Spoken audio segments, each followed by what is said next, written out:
ये क्लास 6 का ज्योग्राफी का चैप्टर 1 है।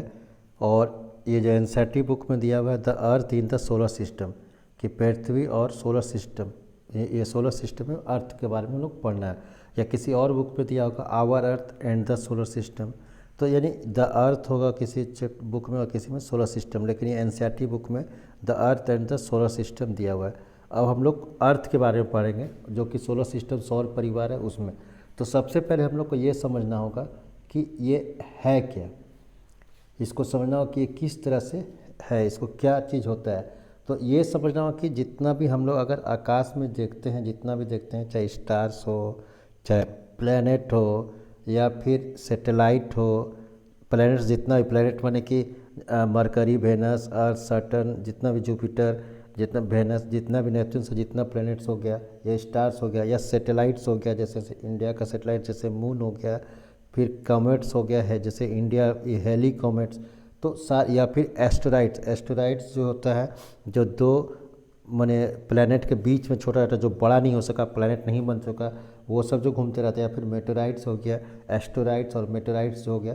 तो जितना भी हम आकाश में देखते हैं, जितना भी हम आकाश में देखते हैं, आकाश में अगर हम रात के अंधेरे में देखते हैं कि आकाश में, तो all objects like stars, planet, satellites, comets, ये asteroids, meteorite in the sky are called celestial. इसको हम लोग कहेंगे, इस सारे को मिला के जितना भी हम आकाश में देखते हैं, सारा कुछ जितना भी देखेंगे तो सेलेस्टियल बॉडी कहेंगे उसको, कि ये सेलेस्टियल बॉडी कहता है। और इसको दूसरा नाम हेवनली बॉडीज भी है।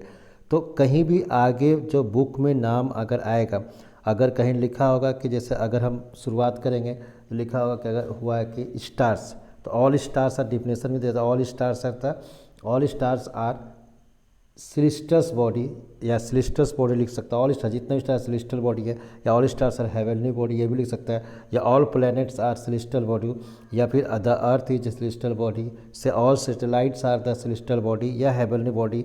यानी जो देख रहे हैं कि ये दोनों सेलेस्टियल और हेवनली बॉडी, कि रात के अंधेरे में जो सारा कुछ दिखता है, जितने चाहे स्टार्स हो, प्लैनेट्स हो, सैटेलाइट्स हो, कॉमेट्स हो, इसको रिवाइज करते हैं जितना, या एस्टेरॉइड्स है जो छोटा छोटा, जो कभी कोई गिरते हुए दिखता है, उल्का दिखता है, सारा कुछ को हम लोग सैटेलाइट्स कहते हैं, ये सेलेस्टियल बॉडी कहते हैं। और इसको सारे को एक साथ मिलाकर हम लोग यूनिवर्स, सारा सेलेस्टियल बॉडी है। अगर स्टार्स है तो वो भी सेलेस्टियल बॉडी है, प्लैनेट सेलेस्टियल, और सबको मिलाकर एक साथ करते हैं यूनिवर्स। सबको मिलाकर हम लोग एक साथ क्या करते हैं, उसको कहते हैं यूनिवर्स। सबको मिलाकर हम लोग कहते हैं यूनिवर्स। तो चलिए यही चीज़ चैप्टर से स्टार्ट करते हैं कि है क्या चीज़। अगर इसको स्टार्ट करते हैं, हाउ वंडरफुल इज़ डैट। अगर यहाँ से शुरुआत में अगर इस पिक्चर को गौर कर रहे हैं तो यहाँ पर ये दिख रहा है, तो ये यूनिवर्स है, सोलर सिस्टम्स है। तो सोलर सिस्टम इसलिए कहते हैं कि वो सूर्य का जो परिक्रमा करता है, चक्कर लगाता है, इसमें आता है।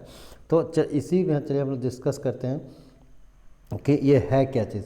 तो यहाँ पर हो गया कि हाउ वंडरफुल, जैसे अगर एस्टेरॉइड्स का कुछ, उससे पहले डिफिनेशन क्लियर कर देते हैं कि एस्टेरॉइड्स क्या क्या, एक एक करके क्लियर करते हैं, ताकि चैप्टर स्टार्ट होने से पहले आपको ये याद होना चाहिए। एस्टेरॉइड्स क्या चीज़ है, तो प्लैनेट्स लाइक, ये भी प्लैनेट्स है, like pieces, large pieces of rocks and revolve around the sun. कि प्लैनेट जैसे अगर सपोज मार्स है और ये वेनस है, तो ये दोनों के बीच में जो प्लैनेट नहीं बन पाया, या इसको बोल सकते हैं कि planet like large piece of rocks that revolve around the sun, इसको अराउंड द सन कहते हैं। फिर कॉमेट क्या चीज़ है, दूसरा वर्ड अगर हम जैसे अभी वहाँ पर यूज किए थे कॉमेट, जिसको हम लोग माने कि हेली कॉमेट का नाम दिए थे, तो ये भी हेवनली बॉडी है। और इसका एक जैसे बॉडी होता है तो इसका एक लंबा सा पूँछ होता है, इसको लॉन्ग टेल होता है। मैंने इसको ये कह सकते हैं comet is a beautiful heavenly body having a long tail. फिर यहाँ पर अगर हम बात कर रहे हैं कि जितना भी स्टार्स देखते हैं, आगे हम लोग देखेंगे कि जितना भी स्टार्स देख रहे हैं, ये स्टार्स, ये स्टार्स, ये स्टार्स, तो ये सारा स्टार्स अगर एक साथ बना लेता है तो एक ग्रुप बना लेता है। अगर ग्रुप ऑफ स्टार्स कहते हैं तो उसको कहते हैं कॉन्स्टलेशंस। के आगे एक वर्ड आएगा कि कॉन्स्टलेशंस किसको कहते हैं, तो कॉन्स्टलेशंस किसको कहते हैं, तो ये हो गया group of stars forming various pattern. एक पैटर्न बन लेता है, जैसे ये है तो ये एक पैटर्न बन लिया। या अगर आप देखेंगे जैसे हम लोग का जो अर्थ है वो भी एक गैलेक्सी का पैटर्न है, गैलेक्सी है, एक पैटर्न बन गया, कॉन्स्टलेशंस है। या इसको मिल्की वे भी कहते हैं, जो अर्थ जो होता है, या आकाशगंगा कहते हैं। तो गैलेक्सी क्या हो गया, ये कॉन्स्टलेशन है, group of stars forming various pattern. Constellation क्या चीज़ है, constellations are group of star forming various pattern. Galaxy क्या चीज़ है, तो इसी तरह से ग्रुप ऑफ स्टार्स है गैलेक्सी। तो गैलेक्सी का ये बोल सकते हैं, galaxy is a group or billion of stars and cloud of dust and gases, चाहे डस्ट और गैसेस हो, जैसे द सन हो गया, स्टार्स हो गया, फ्रॉम आवर गैलेक्सी, ये सब हम लोग का गैलेक्सी का है, और हम लोग जिस गैलेक्सी में रहते हैं, चाहे सन, स्टार्स या अर्थ हो गया, उसको कहते हैं मिल्की वे। क्या कहते हैं? मिल्की वे। यानी मिल्की वे भी क्या है? एक हेवनली बॉडी है, इसको आकाश गंगा कहते हैं। तो चलिए बुक में अब क्या दिया इसकी चर्चा करते हैं कि how wonderful it is so watch the sky after sunset. अगर सूरज डूबने के बाद अगर हम देखेंगे तो उस आकाश कितना सुंदर दिखता है। वन वुड फर्स्ट नोटिस, अगर हम गौर से देखें, 1 or 2 bright dots shining in the sky, कि उसमें से भी जो तारा है बहुत सारे जो ऐसे हैं वो बहुत ज़्यादा चमकता है। Soon you would see the number increasing, वो बढ़ते चले जाता है थोड़ी देर बाद। You cannot count them any more, उसके बाद आगे आप गिन नहीं सकते, इतना सारा स्टार्स दिखेगा। The whole sky is filled with the tiny shining object, ये छोटा शाइनिंग ऑब्जेक्ट से वो चमकते रहता है। सम आर ब्राइट, बहुत चमकीला होता है। दूसरा अदर डिम, थोड़ा उतना चमकीला नहीं होता है, धुंधला होता है। It seems as if the sky is stud with the diamond, ऐसा देख लगता है कि सब डायमंड से भरा पड़ा है।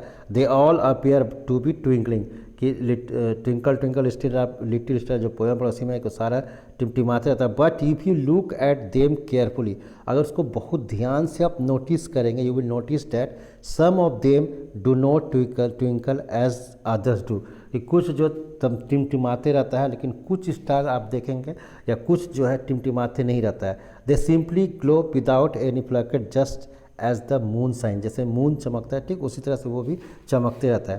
तो along with these bright objects you may also see the moon on the most of the day, कि अधिकतर दिन आपको चांद दिखेगा। इट में, तो यानी इट में however appear in different times, कि ये अलग अलग तरीके से चांद कभी ऐसे दिखेगा, कभी हाफ दिखेगा, फिर फुल मून दिखेगा, या पूरा डार्क हो जाएगा जिसको न्यू मून कहते हैं।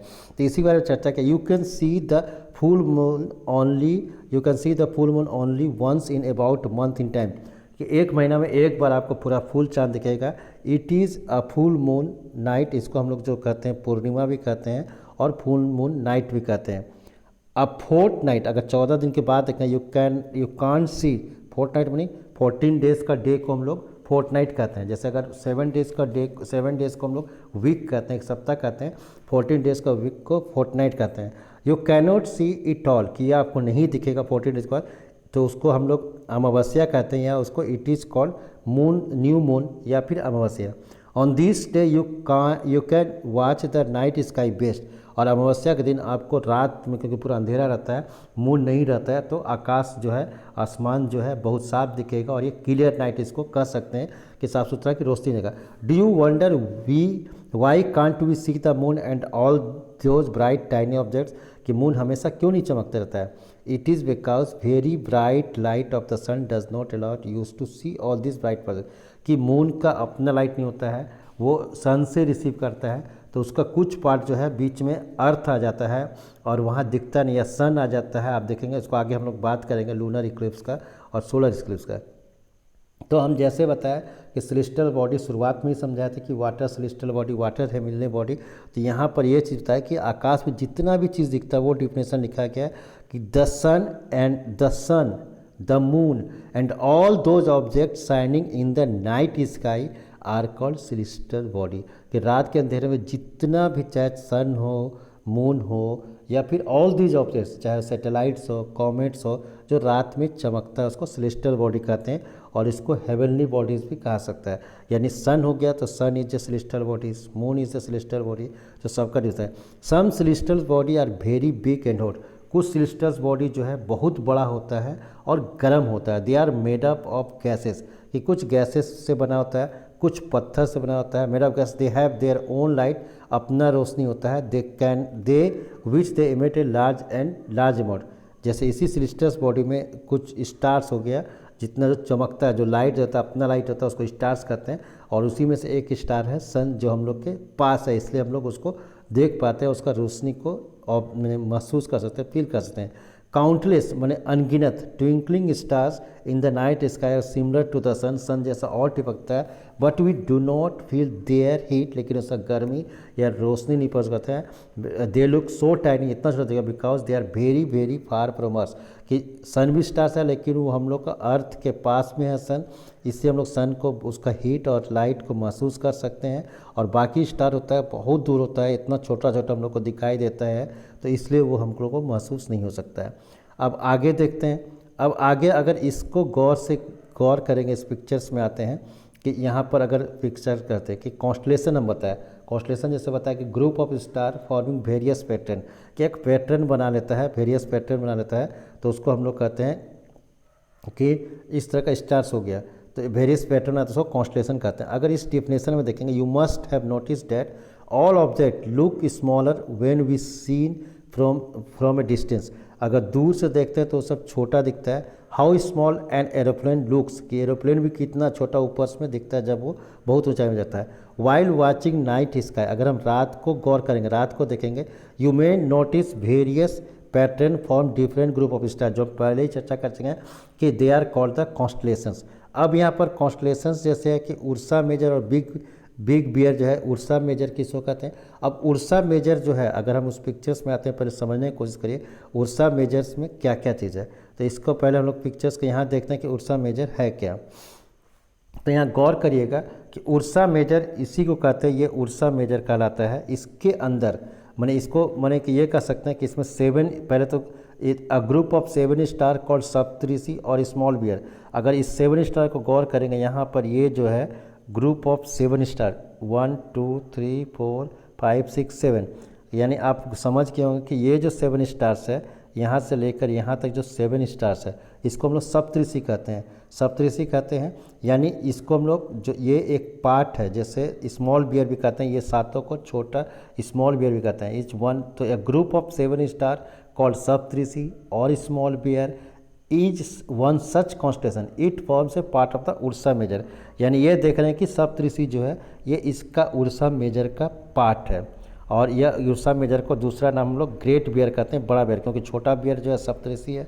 अब इसी में हम लोग देखेंगे some other constellations are Ursa Major Scorpio, अगर इसी को गौर करेंगे तो इसी से स्कॉर्पियो बनाता है। उर्सा मेजर का जो पार्ट है इस तरह से घुमा हुआ है, तो ये जो पार्ट है अगर इसको गौर करेंगे यहाँ से यहाँ तक ऊपर का पार्ट है, तो ये स्कॉर्पियो कहलाता है। तो यहाँ पर घूम के गया है, पूंछ बन गया, इसी में मैंने उर्सा मेजर में ये सब पार्ट है स्कॉर्पियो इतना। तो एंशियंट टाइम, अगर पुराने ज़माने में आप जाएंगे तो there were no scientific instrument to know the direction. जैसे अगर पुराने ज़माने में हम लोग को जब पता चला कि सन ईस्ट में होता है, तो उसका डायरेक्शन हम लोग को नहीं पता था। तो पोल स्टार्स जो है अगर देखेंगे ये सप्तऋषि का, तो यहाँ से गौर करेंगे, ये जो बनता है सीधा डायरेक्शन बनता है, ये पोल स्टार हो गया, ये नॉर्थ में होता है, बहुत नॉर्थ में होता है यहाँ पर। और इसी जो सप्तऋषि का जो अंतिम पॉइंट है उसको पोल स्टार कहते हैं। यानी हम ये कह सकते हैं कि एंशियंट टाइम, पुराने ज़माने में there were no scientific instruments to know the direction during the night, की रात में पहचानना मुश्किल था, क्योंकि दिन में था सूरज से पकड़ लेते थे कि वो ईस्ट मुक्त है, लेकिन रात में पहचान पाते थे कि नॉर्थ कहाँ है, ईस्ट कहाँ है। So people use the star to determine the direction, stars को यूज करते थे डायरेक्शन पहचानने के लिए। तो द ब्राइटेस्ट स्टार, जितना स्टार्स है तो सबसे ब्राइटेस्ट स्टार्स जो है, ये जो brightest stars in the north is the pole star, इसको लोग पोल स्टार कहते हैं। और it is also called the north star, इसको क्योंकि नॉर्थ में इसलिए नॉर्थ स्टार कहते हैं। It position fixed in the sky, आकाश में ये फिक्स होता है। The first 2 stars of the Saptarishi, ये जो पहला 2 स्टार देख रहे हैं पॉइंट, ये जो first 2 stars of the Saptarishi point the point star, so they are called pointer star. अगर यहाँ करेंगे कि अगर इसको हम लोग देखेंगे कि अगर ये सप्तऋषि जैसे बताया, अगर ये सप्तऋषि बता रहे हैं कि ये जो सप्तऋषि है, ये जो 7 ऋषि है, सप्तऋषि कहते हैं, तो ये दोनों, ये जो है पोल स्टार्स है और ये दोनों जो है ये देख रहे हैं पॉइंटर स्टार्स है। तो we can easily locate the pole star. अब इसी को आते हैं, चलिए बुक में देखते हैं कि क्या दिया होता है। तो इसी पिक्चर्स को यहाँ समझाने की कोशिश कर रहा है कि ये सप्तऋषि का जो पॉइंट है, सप्तऋषि जो बनता है, तो ये जो फर्स्ट 2 स्टार है ये पॉइंटर स्टार्स है। अब यहाँ से इसको देखेंगे कि एक पैटर्न बनाता है 7 स्टार्स का। तो यहाँ देखिए 1 2 3 4 हो गया, और यहाँ पर इसी तरह से आगे 2 बनाया हुआ है, 6 हो गया, और ये 7 हो गया, ये 2 हो गया। गौर करेंगे तो देखिए 1 2 3 4 5 6 7। तो ये जो फर्स्ट 2 स्टार्स है, ये जो 2 स्टार्स है, ये पॉइंटर स्टार्स है और ये पोल स्टार्स है, यानी इसको कह सकते हैं कि नॉर्थ स्टार। तो यहाँ पर इसी में यहाँ देखें कि in ancient times people use to determine direction during the night with the help of star. उसमें देखा है the north star indicates the north direction, it is called the pole star. तो यहाँ समझ के पोल स्टार है, it always remains in the same position in the night sky. तो इसको आप गौर से देख सकते हैं लास्ट में, we can locate the position of the pole star with the help of the Saptarishi. तो इसको डिस्कस कर चुके हैं। Look at the figure 1.1, you will notice. तो ये 1.1 का जो फिगर्स है, अगर इसको गौर से देख रहे हैं तो इसके बारे में चर्चा क्या है कि यहाँ पर सप्त स्टार कौन सा है, तो ये देख रहे हैं कि ये 7 स्टार्स है। इसी में ये देख रहे हैं कि स्कॉर्पियो सब पार्ट है यहाँ पर, तो ये आप क्लियर हो गया होगा इसको। अब यहाँ पर जैसे देख रहे हैं कि तो सम सेलेस्टियल बॉडीज़, जैसे सेलेस्टियल बॉडी जितना भी स्टार हो गया, do not have their own light, जैसे चर्चा की कि उसका अपना लाइट नहीं होता है। They are lead by the light of the star, जिसको हम लोग प्लैनेट कहते हैं। जैसे अर्थ हो गया कि उसका अपना लाइट नहीं होता, दूसरा से लेता है। तो इसी को हम लोग अभी डिस्कस करेंगे कि the earth on which we live in a planet. तो प्लैनेट भी होता है, it gets all its heat and light from the sun, क्योंकि वो नियरेस्ट स्टार है। अब यहाँ पर the moon that we seen in the sky is a satellite, जो मून जो रात में देखते हैं वो सेटेलाइट है। It is the companion of our earth moves around it, वो अर्थ के साथ घूमते रहता है।